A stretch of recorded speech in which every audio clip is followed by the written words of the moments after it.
ഞാനൊരു സിനിമയുടെ ഒരു പോസ്റ്റ് പ്രൊഡക്ഷൻ ഇരുന്ന സമയത്ത് അതിൻ്റെ ഒരു ട്രെയിലർ കട്ട് ചെയ്യുന്നു, ഞാനല്ല മറ്റൊരാൾ കട്ട് ചെയ്തപ്പോൾ ഞാനൊന്നും കാണാനിരുന്നതാണ്.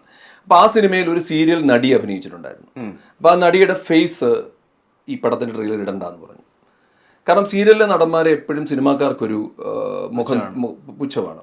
കാരണം അതിൻ്റെ കാര്യം ഫെമിലാരിറ്റി, എപ്പോഴും കണ്ട് മടുത്ത മുഖമാണ്. പിന്നെ സീരിയലുകാർ തന്നെ കുറച്ചൊക്കെ ഡീഗ്രേഡ് ചെയ്തിട്ടുണ്ട്. അഭിനയത്തിൻ്റെ കാര്യത്തിൽ പ്രൊഫഷണൽസ് ഇല്ല. ഈ പറയുന്ന രാവിലെ എണീറ്റ് വരുമ്പം ഒരുങ്ങിയ അമ്മയും മരുമോളും ഒക്കെ അങ്ങനെ ഒരു ഡീഗ്രേഡ് ചെയ്തു. അതുകൊണ്ട് സീരിയൽ നടന്മാർക്ക് സിനിമയിലേക്കുള്ള വാതിലുകൾ വളരെ കുറച്ചേ തുറക്കത്തുള്ളൂ. അതെനിക്കും പറ്റിയിരുന്നു. ഇപ്പം നിവേദ്യം കഴിഞ്ഞ് ഞാൻ ഒരിക്കലും ഒരു നടനാകാൻ വേണ്ടി സിനിമ വന്ന ആളല്ല. രോഗി സാറിന് മുമ്പിൽ ഒരു സംവിധാന സഹായിയാകാൻ ചെന്നു, ജയരാജ് സാറിൻ്റെ അടുത്ത് ചെന്നു, ഷാജി സാറിൻ്റെ അടുത്ത് ചെന്നു.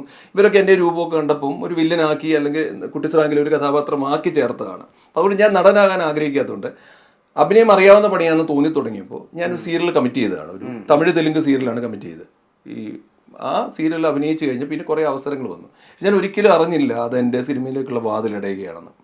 സിനിമാക്കാർക്ക് തന്നെ വലിയ പുച്ഛമായിരുന്നു ഈ അവാർഡ് കിട്ടുന്നിടം വരെ. അങ്ങനെ വലിയ എൻ്റെ ഒരു അഭിനയ ജീവിതം സിനിമയിൽ നടന്നുപോയി. അതാണ് സംഭവിച്ചത്.